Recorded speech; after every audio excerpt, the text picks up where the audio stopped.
네, 안녕하세요. 오늘은 2022년 11월 21일 월요일이고요. 코스피 내로 무너지나 이번 주 주요 증시 이벤트라는 제목으로 국내 시장 방송을 시작하겠습니다. 네, 오늘은 좀 빠르게 2시 50분경에 지금 상황을 제가 네이버에서 캡처해서 가져왔는데요. 지금 장 초반이랑 좀 분위기가 다르게 지금 많이 빠졌죠. 외국인들의 매도세가 좀 거세지면서 코스피 같은 경우에는 1.18%, 그 다음에 코스닥 같은 경우에는 1.88% 지금 빠져있는 상태고요.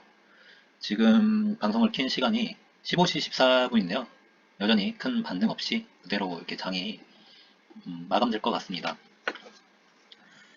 지난주에는 미국 증시는 강보합 마감했는데요.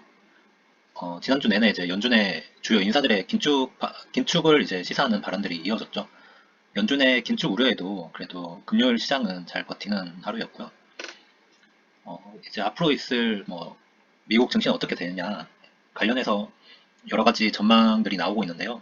그중에 몇 가지를 좀 소개해 드리면, 웰스파고라고 미국 메이저 4대 산업은행 중에 하나인 웰스파고에서는 반등 랠리의 추격 매수는 이제 자제해야 될 시점이다. 이번 올해 금년 말에서 내년 초에 리세션 진입은 불가피하다. 경기 침체가 오는 것은 거의 기정사실화하고 있고요. 방어적인 포지션을 지속적으로 가져가야 된다. 공격적인 매수보다는 좀 보수적으로 시장을 바라봐야 된다는 전망을 내놓았고요. 모건 스탠리의 마이크 윌슨이라는 사람은 연말에 반등이 좀 있을 수 있다. 하지만 2023년 1분기에 하락을 할 것이다. 하락을 좀 이어가다가 그 다음에 갭맥꾸기식의 상승이 있지 않을까 라는 전망을 했습니다. 웰스파고랑 거의 뭐 대동소이한 전망을 내놓고 있고요.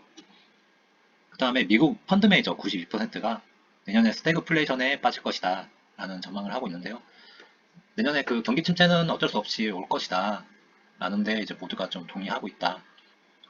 고물가, 고인플레이션은 지속적으로 이어지지 않나 라고 전망을 내놓고 있습니다. 그리고 미국의 월간 주택 매매 건수가 9개월 연속 감소하고 있다 라는 내용도 발표가 됐고요. 음, 지금 좋은 뉴스가 크게 없는 모양이죠. 네. 지금 좋은 뉴스는 크게 없는 상황이고요. 그 증시도 그에 따라서 지지부진하게 좀 흘러가는 모습입니다. 그리고 러시아, 우크라이나, 그 젤렌스키와 이제 미국 합참 의장의 발언들을 좀 종합해서 보면 지금 어느 정도의 이제 평화 협상이 눈앞에 다가온 것으로 좀 보여지고 있는데요. 이제 어느 한쪽의 일방적인 뭐 승리, 패배는 지금 상황에서는 없는 것 같고요. 러시아도 어떻게 보면 손실이 크죠. 우크라이나는 뭐 말할 것도 없고요. 그래서 푸틴 쪽에서 우크라이나와 직접 협상을 원한다는 신호가 있었다라는 젤렌스키의 발언이 있었고요. 미국 합참 의장은 이제 우크라이나의 완전한 군사적 승리 가능성이 높지 않다. 겨울이 되면 전쟁 교착 국면에서 이제 평화 협상이 들어가야 된다. 지금 전쟁이 끓는 것으로 뭐 어느 하나 이제 뭐 좋을 게 하나도 없죠. 이제 어느 정도 협상이 필요하다라는 인식들이 지금 어느 정도 다 퍼져 있는 상태인 것 같습니다.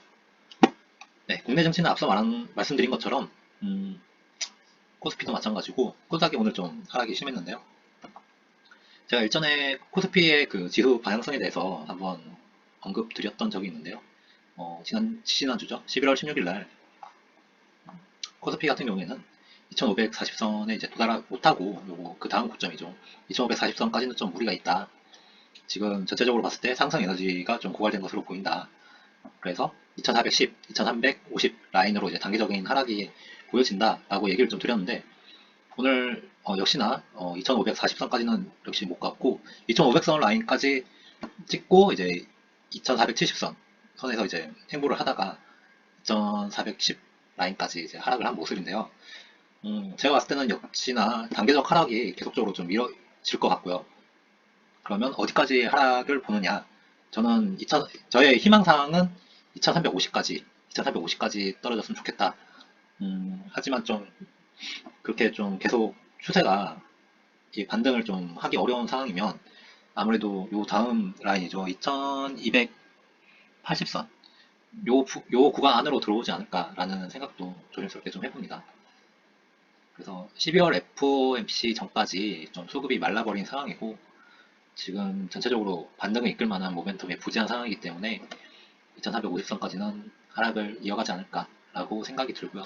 지금 정확하게 2410 라인까지 지금 하락한 모습이죠.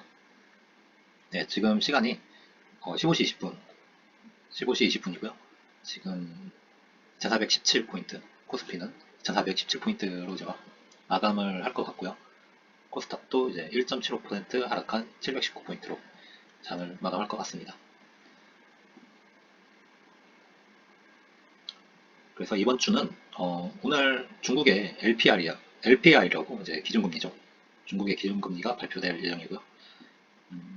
수요일은 FOMC 회의록이 공개가 되고 미국, 유럽의 11월 PMI 지수가 발표가 됩니다. 그리고 24일이 좀 중요한 날인데요. 우리나라의 그 한국금통위에서 기준금리 또 인상 발표가 있을 것 같은데요. 아무래도 베이비 스텝을 전망하고 있죠. 지금 뭐 환율이 좀 어느 정도 안정화됐다고 판단이 되어지고 있고, 그 다음에 자금 경색. 지금 유동성이 좀 말라버렸죠. 국내 내외적으로 자금이 좀 말라버린 상황에서 지금 베이비 스텝 이상의 자이언트 스텝은 불이가 있을 걸로 좀 보여집니다. 그래서 한국 금통위는 베이비 스텝을 전망하고 있다. 그리고 미국 추수감사절이죠. 이때 24일날 추수감사절이기 때문에 미국 증시는 쉬는 것으로 저는 알고 있습니다. 그래서 이때 우리나라 축구 국가대표 월드컵 경기가 있는 날이기도 한데요. 나는 뭐 미국 증시 좀 내려놓고 축구 경기 이제 보면 될 것 같고요. 그리고 25일날 미국 블랙 프라이데이죠. 관련해가지고 미국뿐만 아니라 국내 뭐 유통 소비 관련된 주식들이 좀 움직일 가능성이 있습니다. 그래서 뭐 이마트 같은 경우에도 얼마 전에 할인 행사를 크게 했었죠. 이때 뭐 블랙 프라이데이 관련해서 국내 기업들도 이 시즌을 맞춰서 많이 이제 할인 행사 같은 것들을 많이 하기 때문에 이때 뭐 일시적으로 이제 매출 같은 것들이 증가할 수 있죠. 그래서 25일날 미국 블랙 프라이데이를 맞이해서 유통주, 소비주 관련해서 좀 지켜보면 좋을 것 같고요. 네, 그래서 오늘은 음, 크게 이제 뭐 주요 이벤트나 뭐 이슈 같은 것들은 좀 없었던 것 같고요. 오늘 이제 주간 단위로 좀 보면 될 것 같은데요. 한은에서 올해 마지막 금리 인상 발표가 있을 예정이다, 이번 주는. 그리고 미국의 블랙 프라이데이 호재 주목, 그 다음에 중동특수, 네옴시티 관련된 중동특수 관련된 주식들도 좀 지속적으로 지켜봐야 된다라고 보면 될 것 같습니다. 네, 오늘 국내 시황 방송은 여기까지 하겠고요. 지금까지 시청해주셔서 감사합니다.